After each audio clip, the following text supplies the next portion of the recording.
Bonjour à tous. Je vois qu'il y a déjà du monde sur le live.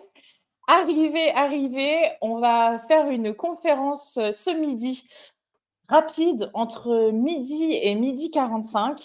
45 minutes pour se poser plein de questions sur le futur des centres d'appel et comment l'IA va interagir avec les centres d'appel et va modifier complètement l'opérabilité des centres d'appel, la vie des équipes des centres d'appel et aussi globalement la relation client que vont avoir les consommateurs, les clients avec les marques, les entreprises.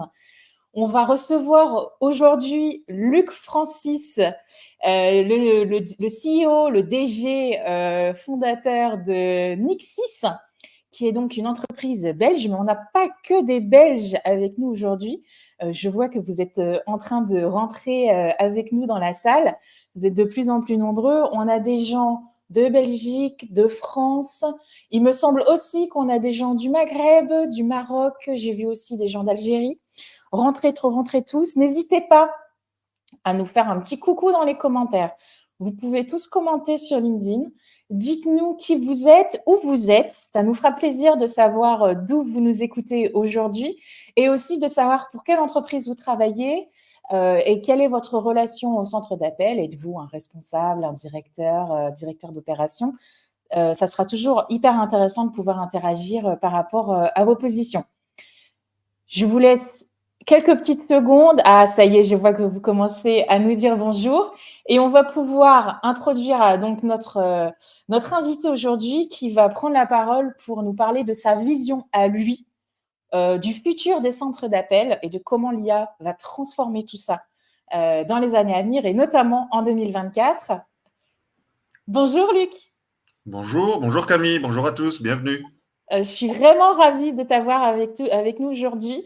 Tu nous as préparé une conférence qui va dépoter. Je sais que tu es connu pour ton franc-parler et tes bonnes notes d'humour.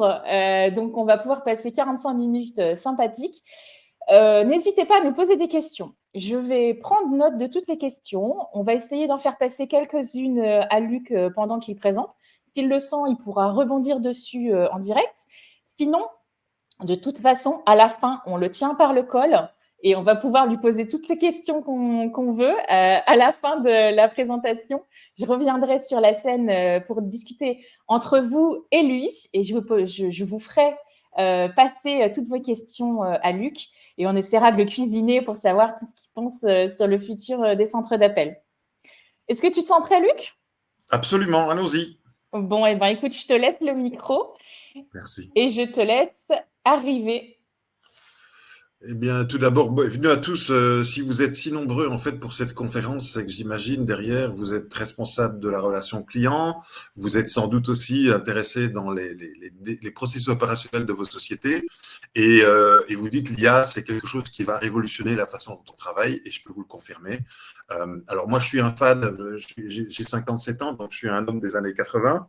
J'ai grandi avec Coluche, Pierre Desproges, etc. Et donc dans la petite phrase qui est là, que Linda, ma directrice France, ne voulait pas qu'on affiche, mais que j'ai absolument voulu avoir, c'est circuler, il n'y a rien à voir. C'est clairement une référence à Coluche, évidemment, dans le système. J'aime bien commencer généralement quand je fais ce genre de conférence par la raison pour laquelle on est là. Et alors, donc, sur le prochain slide, vous allez voir apparaître une personne que j'imagine vous allez reconnaître.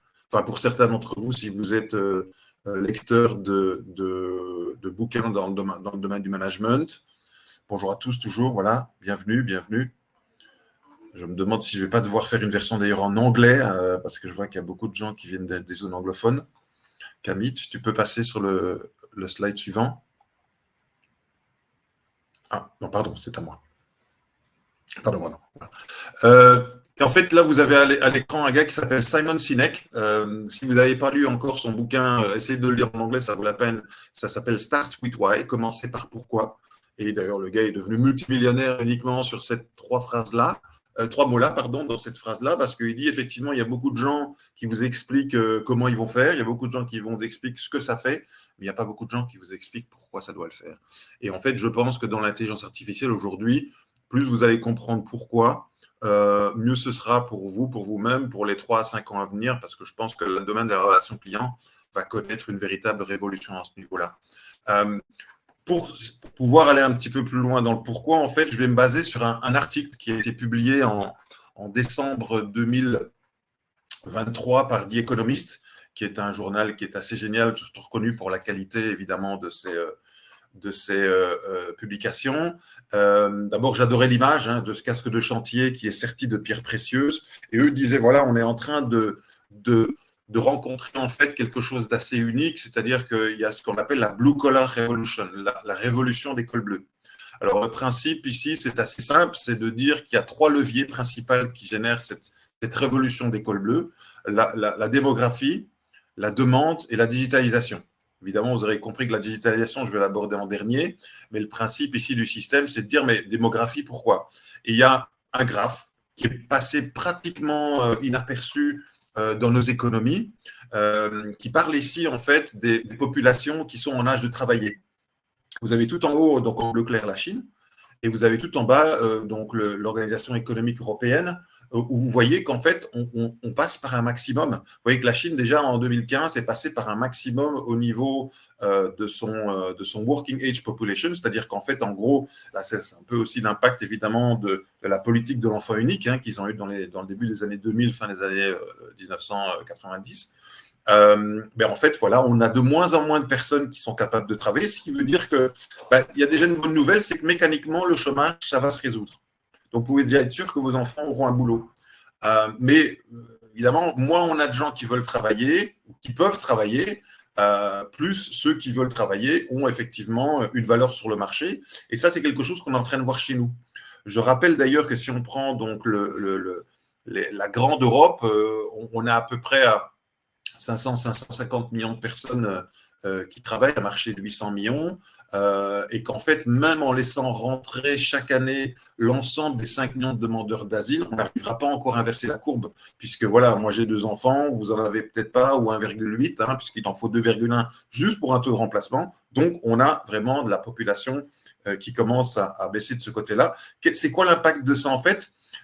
Évidemment, on a derrière des gouvernements qui s'endettent et qui continuent à stimuler la demande. Bon, ça, je ne dois pas vous l'expliquer. 3e position mondiale. Donc, nous, on n'est pas très loin en Belgique, je vous rassure. On est effectivement plutôt à s'endetter très fort pour booster l'économie. Dans une économie où les gens en âge de travailler sont en train de baisser, eh bien, ce qui se passe est assez simple. Voilà, c'est le 3e slide ici. C'est-à-dire qu'en fait, vous voyez par exemple, oui, très clairement avant le Covid, le bottom 10%, c'est-à-dire la 10% basse, fourchette basse des salaires, qui est en train de dépasser au niveau de sa croissance le top 10%. Et si normalement on devrait avoir au bout de cette conférence un certain nombre de personnes qui font partie de ce qu'on appelle la classe moyenne, en fait, vous allez voir qu'effectivement, votre salaire, il n'a pas trop bougé par rapport à il y a quelques années. Par contre, demandez à vos copains qui tiennent un restaurant s'ils sont toujours capables d'engager des gens qui viennent servir au faire la plonge à 8 € de l'heure. Ils vont vous dire non, aujourd'hui, si je ne paye pas un minimum de 16, 17, voire 20 € de l'heure, je ne trouve plus personne. Donc, ça veut dire qu'en fait, on a un number crunch au niveau de la production, ce qui veut dire aussi que si on veut maintenir notre croissance et un certain confort de vie et vieillir correctement, bon, voilà, c'est ce qui va nous arriver dans les 20 à 30 prochaines années, eh bien, il va falloir mettre au travail le plus de gens possible, il va falloir en importer, donc l'immigration est quelque chose de bon, c'est ça qui va maintenir nos économies, mais comment on va faire derrière après pour les mettre au travail rapidement, parce qu'on ne peut pas s'attendre à 20 ou 25 ans d'éducation. Donc derrière la partie démographique, je vais venir maintenant un petit peu vers la phase suivante. Et pour illustrer ça, j'ai pris ici, c'est une photo de ma petite fille. Alors moi, je suis sur la gauche, ma femme et mon épouse est sur la droite, et mon fils est au milieu, notre fils est au milieu.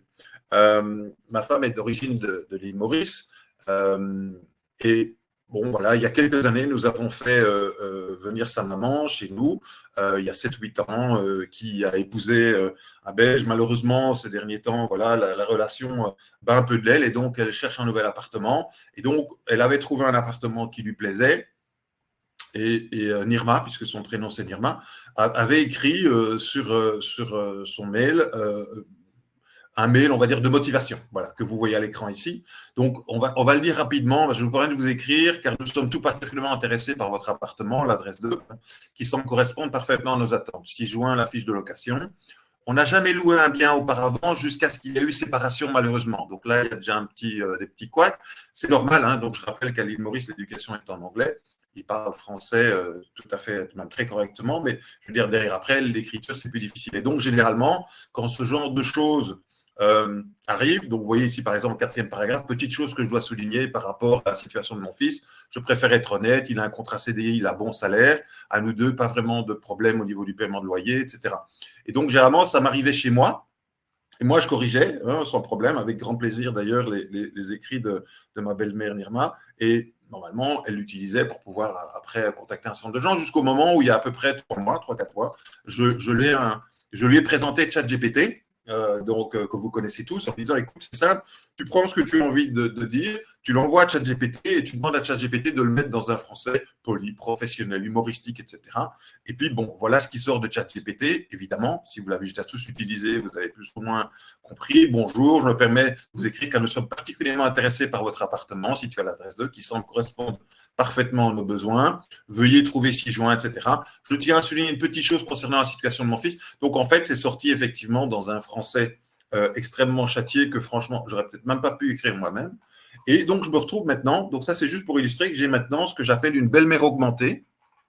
Donc, Nirma, maintenant, ma belle-mère, était augmentée par l'intelligence artificielle et elle est pratiquement capable d'écrire des choses en français beaucoup plus correctes que ce que je pourrais le faire moi-même pour pouvoir évidemment derrière après. Alors, pour la petite histoire, malheureusement, elle n'a pas eu l'appartement parce qu'il était déjà loué, mais c'est juste pour vous expliquer qu'effectivement, dans nos régions, on va se retrouver avec un certain nombre de gens qui vont devoir et qui vont pouvoir s'augmenter d'eux-mêmes. Et je pense que c'est surtout là qu'il faut le voir avec l'intelligence artificielle. Donc, je pense que le pourquoi est déjà là. Alors, évidemment, il y a des gens qui nous disent, oui, mais il y a quelques semaines, pour ceux qui ne sont pas au courant, DPD qui avait lancé un petit peu dans la précipitation un chatbot sur leur site internet se sont vus, en gros, vous voyez, le dernier, pour ceux qui comprennent l'anglais, DPD is a useless chatbot that can't help you, don't bother calling them. Donc, le chatbot a commencé à insulter la société.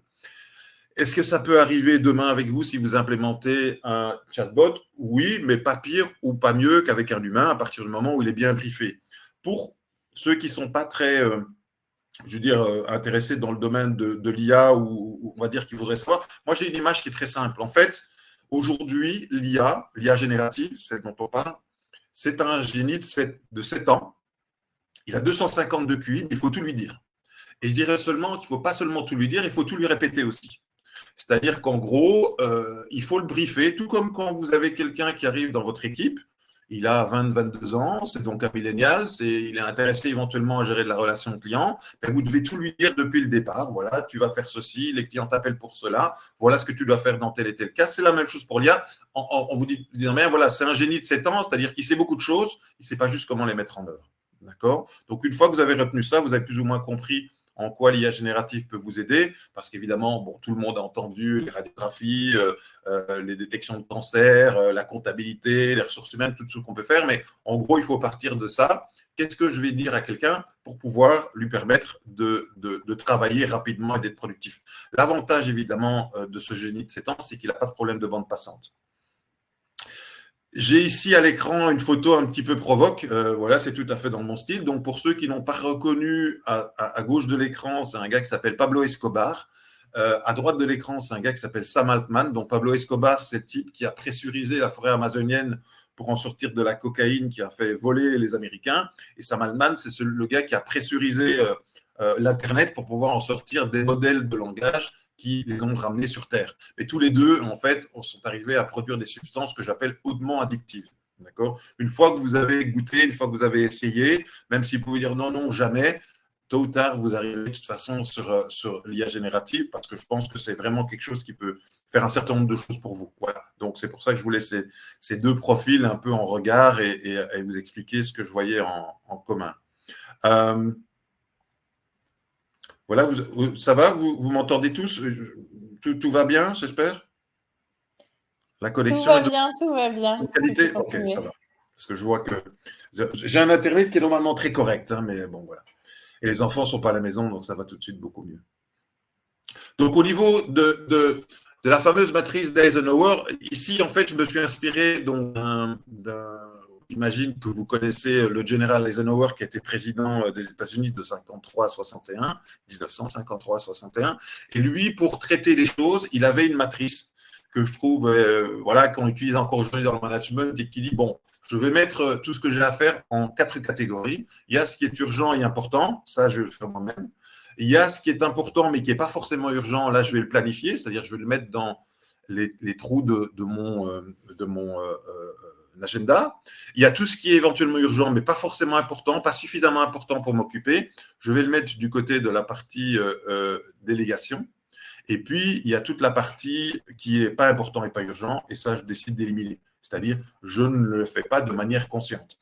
Donc, Eisenhower avait utilisé ce système-là, parce qu'il avait d'ailleurs aussi une petite tablette sur son bureau ovale qui disait, voilà, the buck stops here, c'est-à-dire que c'est ici que s'arrêtent toutes les questions que vous avez à poser, c'est moi qui décide. D'accord ? Donc, je vais essayer de faire en sorte de vous expliquer comment je suis passé de la matrice d'Eisenhower à la matrice d'Eisenhower. Donc là aussi, c'est un jeu de mots un peu pourri, mais je pense que voilà, j'essaye de rester dans la ligne des choses qu'on utilise. En fait, beaucoup de gens se disent, oui, mais l'IA, pourquoi faire et comment faire ?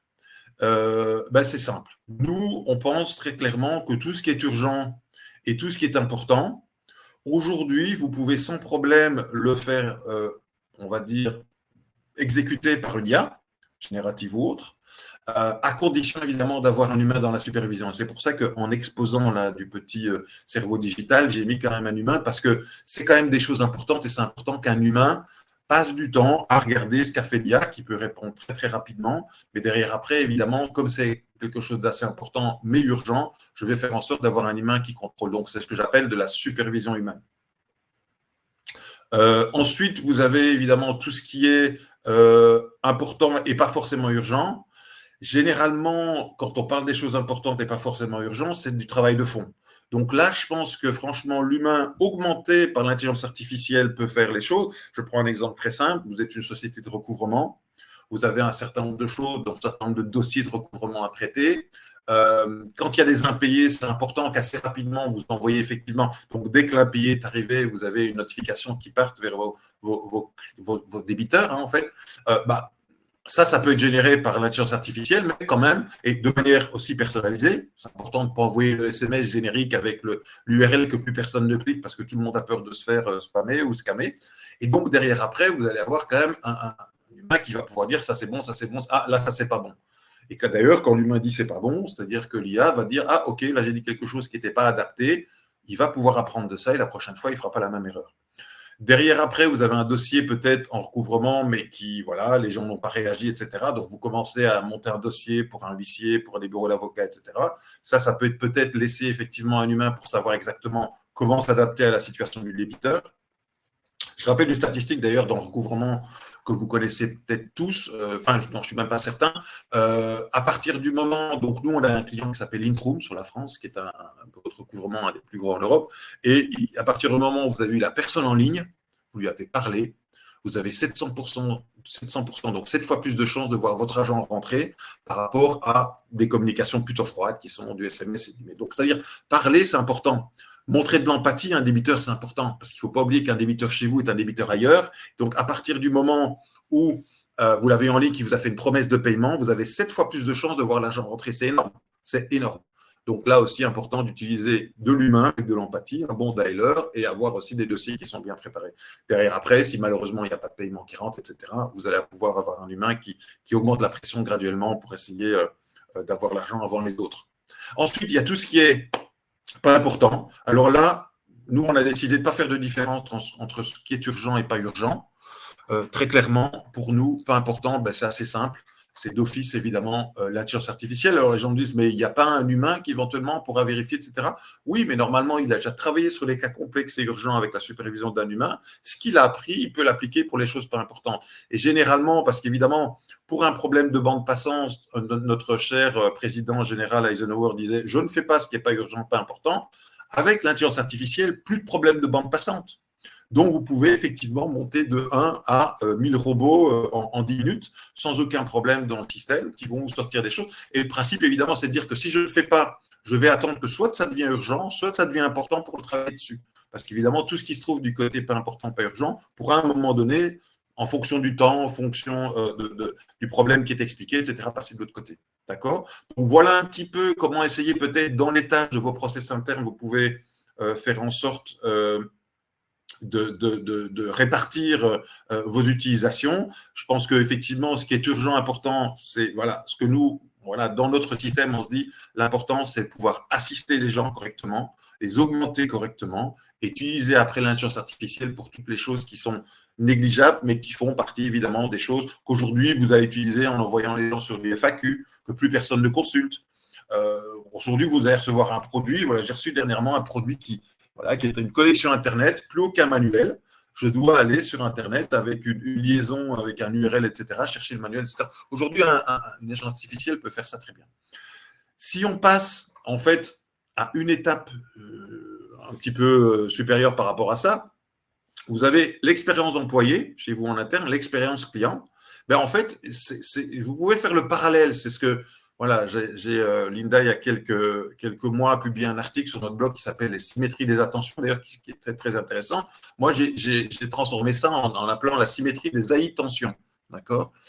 Si vous regardez dans tout le cycle de vos employés, donc de vos collègues que vous utilisez dans le système, je pense que c'est important de faire en sorte d'utiliser l'IA à bon escient, que ce soit depuis la recherche, le contact, le recrutement, la motivation, la formation, les outils, l'évaluation, le coaching, l'évolution, et voire même le départ. Combien est-ce qu'on voit de collaborateurs qui s'accrochent à un poste parce qu'ils n'ont pas envie éventuellement de partir? Combien on voit aussi de sociétés qui font des fausses promesses au moment du recrutement et de la motivation? Je pense que l'IA peut franchement aider de ce côté-là. Il y avait une société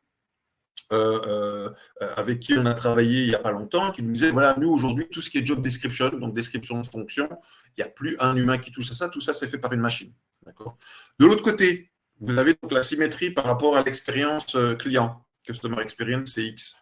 Mais la même chose là aussi, quelles sont les promesses que vous faites à vos clients? Comment est-ce que vous allez attirer leur attention? Comment est-ce que vous allez faire en sorte qu'ils soient motivés de déclencher éventuellement une décision d'achat? Comment allez-vous être au premier contact avec l'expérience, etc. Je pense que là, on est très clairement en train d'aller vers ce que j'appelle de la mass customization, c'est-à-dire que vous allez pouvoir, grâce à l'intelligence artificielle, offrir à vos clients des expériences clients qui soient spécifiques sur mesure. Quels que soient les messages que vous allez donner, les médias que vous allez utiliser, les personnes qui vont parler, bon, vous avez la fameuse adéquation entre est-ce que c'est le bon agent qui parle au bon client, bon, est-ce qu'on a des bons clients à bord, est-ce qu'on a beaucoup de mauvais clients, c'est-à-dire qui sont venus pour des promesses qu'on n'a pas pu tenir et qui finalement ne génèrent pas suffisamment de rentabilité. C'est toutes des questions que vous pouvez vous poser. L'IA, là, je pense que peut vous aider à y répondre, peut vous faire des simulations. Et on peut même aller un pas plus loin en disant, mais finalement, quelle est la valeur de ce client à l'avenir? Je vais revenir là-dessus tout à l'heure, mais c'est intéressant de voir est-ce que finalement on essaye de donner au client une expérience sans couture, adaptée à ce qu'il a besoin, etc., basée sur le passé ou basée sur ce que ce client pourra continuer à dépenser chez nous dans les jours à venir. En fait, la satisfaction de client, ce n'est qu'une mesure indirecte du profit que vous pourrez éventuellement générer demain. Il y a une PS dans le domaine, mais il n'y a pas que ça. Et donc là aussi, c'est quelque chose, je pense qu'aujourd'hui, l'IA peut vous aider à trouver une réponse. Si je passe au slide suivant, ça veut dire qu'en fait, on n'a plus de problème de bande passante. Donc, en gros, les SVI sont morts. Je vous rappelle qu'un SVI, c'est quelque chose qui a été mis en place par les Américains dans les années 80. Pourquoi? Aux États-Unis, les appels locaux aux numéros locaux sont devenus gratuits assez rapidement. Les opérateurs se sont dit, tiens, on va offrir aux gens la possibilité d'eux. Et dès qu'une société, évidemment, mettait son numéro en ligne, les gens appelaient. Ils appelaient pour tout et n'importe quoi. Donc, derrière, quand il fallait distribuer un agent, on ne savait pas pourquoi ils appelaient. Donc, on a mis en place des SVI. Donc, pour la facturation, taper 1, pour une réclamation, taper 2, etc., etc. D'accord? Pour nous féliciter, taper 3. Je rigole, ça n'arrive jamais. Mais en gros, puisqu'on n'a plus de problème de bande passante, qu'on se trouve face soit à un agent virtuel, soit face à un agent humain, mais qui est devenu omnipotent, omnicompétent parce qu'il est assisté, voire augmenté par l'intelligence artificielle, pourquoi mettre des SVI? D'accord? Sauf si c'est des choses très spécifiques, etc. Et là, plutôt que de mettre un SVI, s'il vous plaît, utilisez une bonne connexion à votre CRM pour faire en sorte de définir quel est à X%. Donc là aussi, une IA peut vous aider. Pourquoi est-ce que les gens vous appellent? Si vous êtes un opérateur télécom et que vous voyez que sa box ne répond plus, Ça me semble assez évident pourquoi les gens vous appellent en fait. Pourquoi encore mettre un SVI alors que vous reconnaissez mon numéro de mobile pour me demander pourquoi je vous appelle? C'est complètement ridicule. J'espère que vous avez quelques clients Orange, Bouygues et SFR au bout de la relation. Et aujourd'hui, moi, je trouve inacceptable quand j'utilise mon portable et que j'appelle mon opérateur qui me demande pourquoi vous m'appelez. Vous devriez le savoir. Bon. Donc, les SVI, c'est mort les fils. La même chose. Plus de problème de bande passante, plus besoin d'attendre dans une file avec des messages qui tournent, etc. D'autant plus qu'il y a d'autres médias où, à la limite, je serais beaucoup mieux aidé. Donc, étant donné que ça c'est fini, ben, la durée moyenne de transaction, ça ne devient plus la dictature. Donc, on n'est plus sur du quantitatif, on est sur du qualitatif. Qu'un agent prenne 3 minutes ou 15 minutes pour aider un client, l'important, c'est est-ce que tu as créé un client qui était loyal, qui va revenir demain, qui va continuer à dépenser chez nous. Donc, la DMT, c'est mort aussi. Idem pour le CTRL-C, CTRL-V. Donc là, pour ceux qui n'ont vraiment pas de base en informatique, c'est copier-coller. Est-ce que je vais encore prendre du texte standard pour relancer les gens? J'ai une expérience qu'on a montée avec 2 clients américains. Tout à l'heure, je vais vous exposer. C'est assez intéressant. Et alors, toute la partie CSAT NPS. Est-ce qu'après avoir mesuré, voire même fourni une intelligence artificielle, l'expérience complète d'un client, vous devez encore lui demander en bout de chaîne s'il est satisfait? C'est ridicule, vous le savez en fait. Vous savez si ça s'est bien passé ou si ça s'est mal passé. Si en bout de chaîne, vous m'envoyez encore un truc qui me va demander sur 50 questions de savoir qu'est-ce qui ne va pas. Regardez mon interaction avec vous, écoutez-la, faites-la analyser. Vous allez pouvoir trouver évidemment toutes les réponses à vos questions. Et à la limite, voilà, avoir une intelligence artificielle qui a 90, 95, peut-être même 98% de taux de fiabilité est capable de prévoir mon indice NPS. Voilà. Donc ça, c'est désolé pour les gens qui font de la statistique, etc. Je pense qu'avec une IA bien programmée, bien calibrée, on peut faire d'autres choses. Ensuite, on a essayé de reprendre ici, j'espère que c'est suffisamment clair, en quoi est-ce que l'IA peut réellement vous aider aujourd'hui et ce qu'on pense qu'elle pourra vous aider demain. D'accord ? Vous avez sur la gauche donc tout ce que l'IA peut faire pour vous en temps réel. Je vois que les caractères sont un petit peu, j'espère que ça passe bien, mais je vais reprendre en gros, qu'est-ce qu'on peut faire en temps réel? Assister les agents pendant les conversations. Aider un superviseur pour savoir où il doit poser son attention. Quelles sont éventuellement les opportunités de vente instantanées qui sont définies, qu'on peut trouver dans le dialogue avec le client? Quelles sont les objections éventuellement qu'il propose et comment on peut y répondre? Et donc là, on va très clairement dans le temps réel vers l'agent virtuel IA. D'accord, on va clairement vers l'agent virtuel IA. Donc, je pense qu'on est à 2 à 3 ans d'avoir un vrai agent virtuel IA vocal. On est à 12 à 18 mois d'avoir un vrai agent virtuel digital, c'est-à-dire des gens qui tapotent sur les claviers. Ce n'est pas très productif pour un humain. Un robot fait ça très bien. Et moi, je vous garantis que d'ici moins d'un an, vous allez discuter en fait avec un robot, vous ne verrez jamais la différence avec un humain. Ensuite, il y a ce que j'appelle le temps différé ou légèrement différé. Là, vous avez effectivement la surveillance automatique de la qualité, c'est-à-dire qu'on va attendre quand même la fin de l'appel pour savoir où on en est au niveau qualité. Le tagging automatique, c'est-à-dire pouvoir prendre vos différentes interactions clients, le mettre dans des familles pour pouvoir surveiller déjà d'un point de vue statistique ce qui se passe. Transcription et résumé, je reviendrai tout à l'heure là-dessus. Et puis, tout ce qui est next best action et sentiment général. Ça, c'est déjà possible aujourd'hui. On en reparlera un peu tout à l'heure. De quoi est-ce que le temps quasi différé va pouvoir vous apporter demain? Tout ce qui se passe évidemment au niveau de l'adéquation agent-client. Est-ce que c'est le bon agent pour le bon client? Est-ce que c'est le bon client pour notre entreprise? Ça, c'est plutôt pour après-demain. Est-ce qu'on peut faire éventuellement du CSAT automatique? C'est-à-dire, est-ce que je peux, regardant les différentes interactions avec ce client-là, évaluer combien doit être son indice de satisfaction. Peut-être pour certains, on va pouvoir éventuellement, je vais dire, l'ajuster en fonction de ce qu'on mesure, mais aujourd'hui, quelqu'un d'un petit peu intelligent qui regarde de A jusqu'à Z doit pouvoir définir ce client est satisfait, il n'est pas satisfait, et donner les raisons pour lesquelles il n'est pas satisfait. Ex post, c'est-à-dire que là, je ne regarde pas une seule conversation, je regarde plusieurs conversations, je regarde même à travers l'ensemble de vos interactions. Je vais pouvoir définir, est-ce que tout ce que j'ai fait avec ce client-là est conforme? Est-ce que je peux avoir un coaching quasi automatique, c'est-à-dire les agents vont pouvoir identifier très rapidement eux-mêmes dans leur coin ce en quoi ils ont éventuellement certains manquements et pouvoir éventuellement poser la question à un coach virtuel pour pouvoir être amélioré à ce niveau-là? Est-ce que je peux évaluer l'ensemble de l'expérience client, pas uniquement dans la petite interface, je vais dire, tout ce qui est interaction client, mais aussi depuis les propositions marketing. Qu'est-ce que mon marketing a promis à ce client-là? et pourquoi est-ce qu'aujourd'hui, évidemment, il est éventuellement satisfait ou non. Et puis, tout ce qui est donc adéquation client-entreprise. Et encore une fois, on mesure le CSAT pour savoir combien on veut faire donc du Customer Lifetime Value, du CLV prévisionnel. Donc, savoir demain combien vaut non seulement ce client-là, mais tous mes clients. Imaginez un vrai CRM. Enfin, un CRM qui pourrait me dire la base de clients que j'ai, la base de prospects que j'ai, combien elle vaut pour moi, combien elle va générer de revenus demain. Vous imaginez? Ça, c'est un rêve. C'est à ça que devrait servir un CRM, pas juste à servir de base de contact, d'opportunités, d'actions. Non, ça, c'est ridicule. Il faut pouvoir prévoir, évidemment, ce en quoi ça va me servir demain. Je vais passer au slide suivant parce que je comprends que celui-ci n'est pas très lisible, mais il sera éventuellement lisible par la suite. Alors, chez Nixis, on a tout simplement décidé de mettre tout ce qui est autour de l'IA générative, mais pas que l'IA en général, dans une marque spécifique qui s'appelle Dialogue.ai. Vous pouvez aller vérifier sur le site internet. Et donc, Dialogue.ai, c'est véritablement un ensemble de solutions et de fonctionnalités qui sont interfacées aux solutions Nixis, mais pas que. C'est-à-dire, si vous avez une solution de chez l'un de nos collègues éditeurs, il n'y a pas de problème, on est capable de s'y interfacer. Je ne vais pas pouvoir vous faire des démonstrations ici, c'est un peu trop court, mais l'idéal, évidemment, dans Dialogue.ai, c'est de dire, voilà, on a une marque ombrelle qui est différente de la marque Nixis, qui n'est pas juste un éditeur de solutions de son appel, mais qui peut aller plus loin. Super. Est-ce que Tu as des questions? Oh, ah ouais, je vais avoir quelques questions. Alors, il est 12h32. Est-ce que tu voulais nous parler d'autres sujets ou pas, Luc?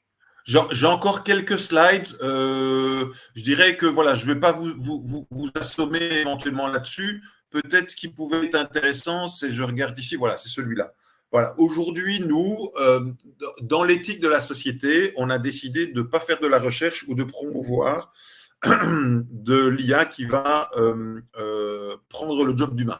Voilà, ça fait partie de nos valeurs, ça fait partie des raisons pour lesquelles moi je me suis lancé dans ce métier-là. J'ai eu 25 ans dans les télécoms auparavant et je me dis, voilà, moi je ne veux pas voler le job à qui que ce soit, je veux pouvoir les augmenter, les aider.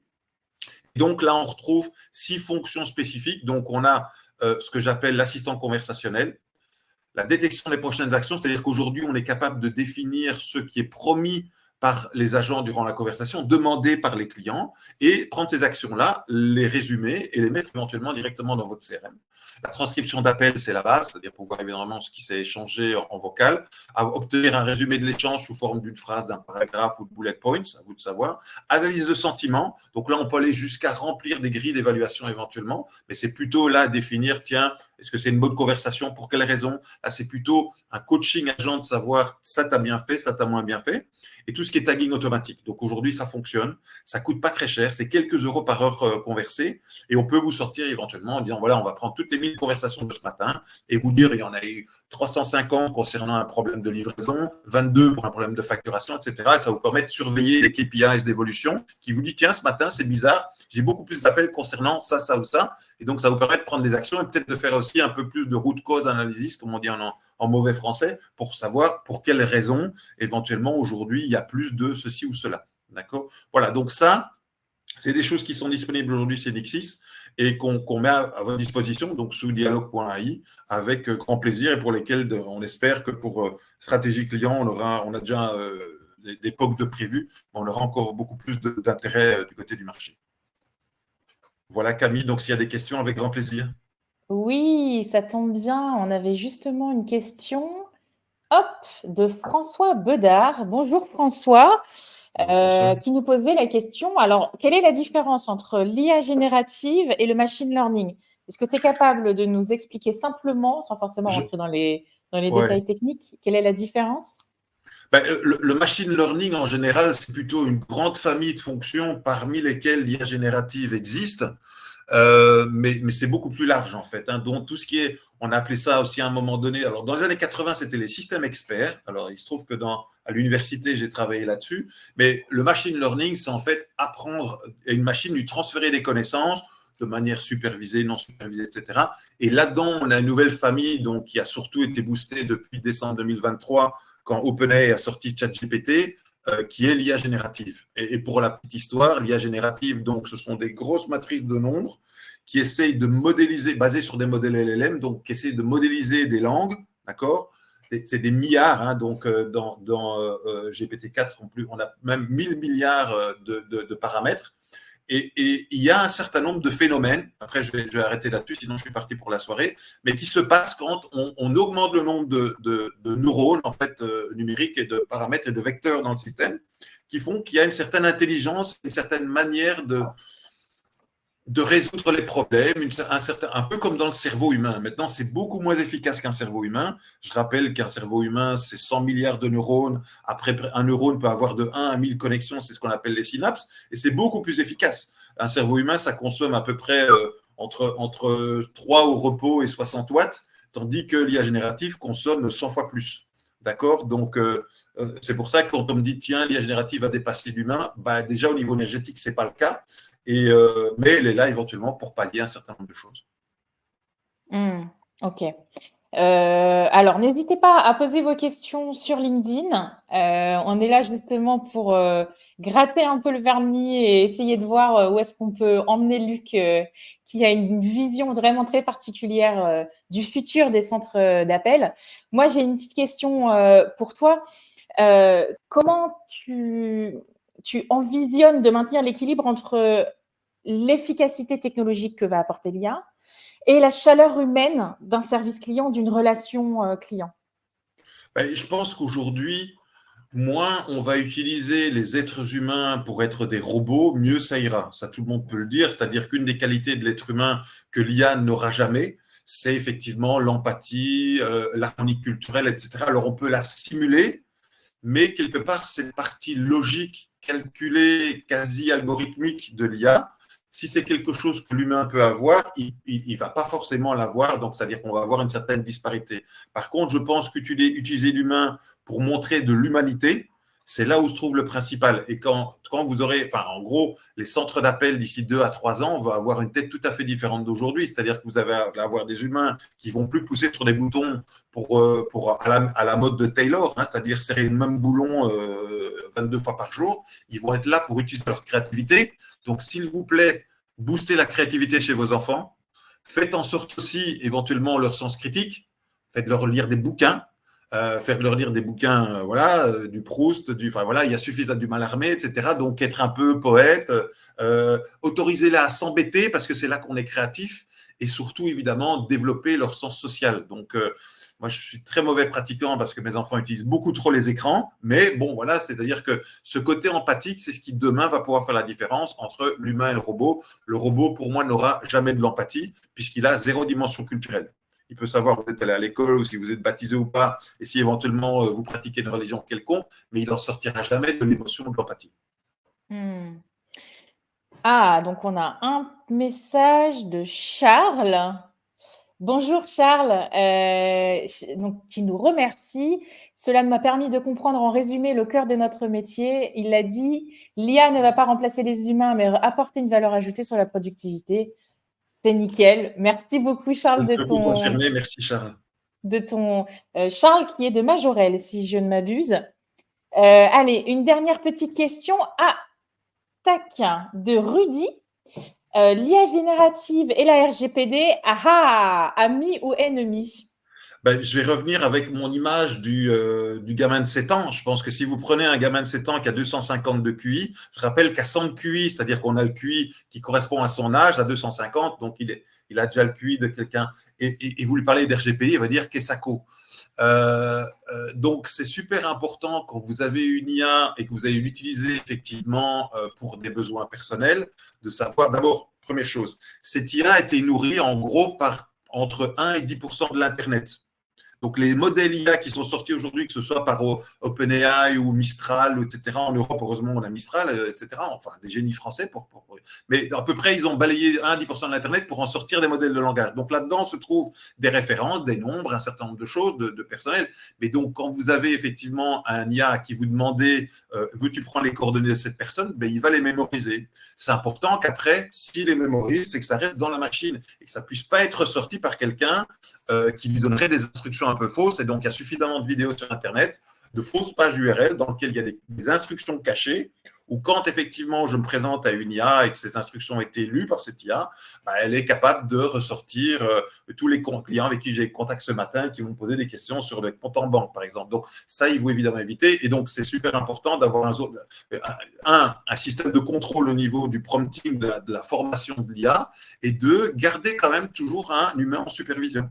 L'humain dira lui-même, ah non, cette question-là, elle est limite, on ne va pas y répondre, ou je vais la traiter moi-même, ou est-ce que c'est quelqu'un qui le fait pour les bonnes ou les mauvaises causes. Donc aujourd'hui, l'IA peut aider en disant, il y a 87% de chances que ce truc soit frauduleux, mais est-ce que tu pourrais, s'il te plaît, cher agent, le confirmer? Donc là, effectivement, c'est super important. Donc après, moi, je suis assez agnostique au niveau des stockages. Les gens qui me disent qu'il faut absolument que ce soit un modèle américain, qui soit basé en Europe, machin, etc. Je pense que ce qui est important maintenant, c'est d'utiliser les bons contenus, de savoir ce qui est dedans. Éventuellement, évidemment, bien sûr, d'être opéré depuis le sol européen parce que ça nous permet d'être à couvert au niveau de la législation. Mais derrière, après, vous savez, les modèles se valent tous. Ils sont tous passés par le même Internet, en fait. Enfin, c'est pas qu'ils se valent tous. Ils sont tous passés par un Internet commun et après, ils ont été fine-tunés, par exemple, pour le français.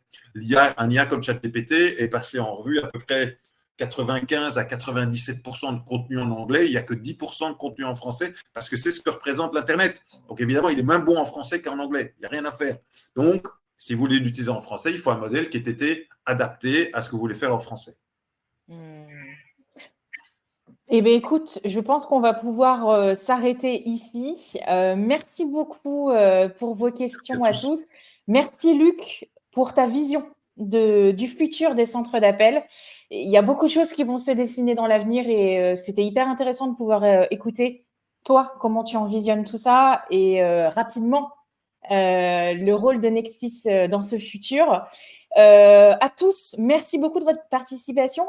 On va vous envoyer par email le replay de ce webinaire et la présentation. Surtout, n'hésitez pas, si vous avez des questions, si vous avez envie de discuter de certains points avec nos équipes, on sera ravis de pouvoir échanger avec vous, où que vous soyez, France, Belgique ou ailleurs, bien plus loin dans des pays plus chauds où on a moins froid qu'en ce Je moment rappelle en qu'on est Europe. la semaine prochaine au Salon de la relation client de l'Ouest, dans cette magnifique ville de Nantes. De Nantes, vous êtes exactement. voilà. Vous êtes dans l'ouest de la France et que vous passez à Nantes la semaine prochaine. On sera ravis de vous y voir sur le salon. Les équipes seront ravies de vous y voir. Merci beaucoup à tous. Au revoir et à très bientôt, Luc. J'espère qu'on aura l'occasion de reparler de tous ces sujets rapidement. À bientôt. Au revoir.